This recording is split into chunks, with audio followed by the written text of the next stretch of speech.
Yo, what's going on, y'all? I was just checking in. 1 minute left on the trade. I got in the trade at 41.68. I actually got in a little bit before that, at 41.65. Cook something good for you one day. Cook something good for you. Price coming at market at 41.82. Something good for you. Cook something good. The market's here. I got in here on this counter here, and the market's trying to make this move up, and currently winning this trade. Due to make $3,000 on this trade.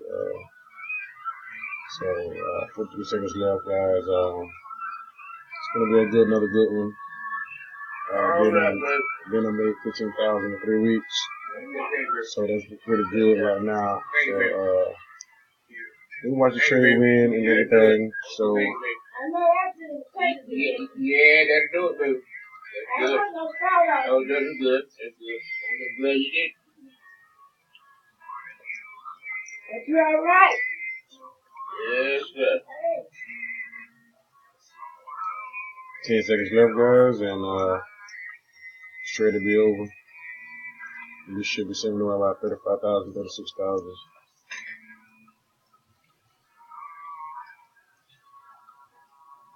All right.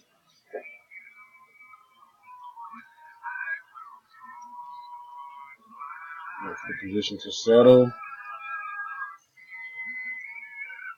There we go, 36,000. How would you be checking out?